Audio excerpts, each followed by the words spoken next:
পিরোজপুর বরিশাল মহাসড়কে রানীপুর নামক এলাকায় দুই বাসের মুখোমুখি সংঘর্ষের ঘটনা ঘটেছে।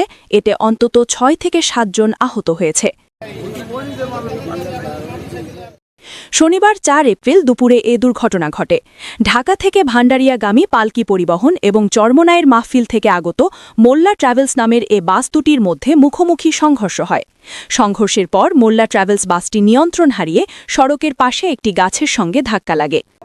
ওই যে পালকি যে পরিবহনটা গেছে, এই পালকি পরিবহনটা এক পাশ দিয়ে যাওয়ার সাথে আমরাও ঠিক বুঝতে পারলাম না কি কারণে একদম মুখোমুখি টাচ করে দিল। টাচ করার পরে ওই গাড়িটা শুধু একেবারে দুই সমস্যা মুখোমুখি লেগে গেছে। মোল্লা ট্রাভেলসে থাকা যাত্রীরা অভিযোগ করেন, বিপরীত দিক থেকে আসা পালকি পরিবহনের অতিরিক্ত গতির কারণে এ দুর্ঘটনা ঘটে।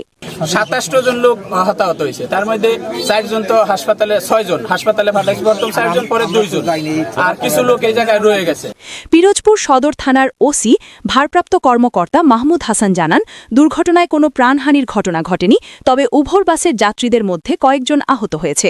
আহতদের দ্রুত উদ্ধার করে পিরোজপুর জেলা হাসপাতালে পাঠানো হয়েছে। ৬-৭ জন ইনজুরি হয়েছে, এদেরকে আমরা দ্রুত হাসপাতালে পাঠাইছি, পিরোজপুর সদর হাসপাতাল। আর বাকি কিছু ইনজুরি আছে, এরা ভালো আছে, অসুবিধা নাই, সবাইকে অন্য গাড়িতে আমরা পাঠিয়ে দিচ্ছি। এখন উদ্ধার কাজ চলতেছে আমাদের, গাড়িগুলো রাস্তা ফাঁকা করার জন্য। আমরা দেখছিলেন পিরোজপুর প্রতিনিধি এস এম নূরের রিপোর্ট।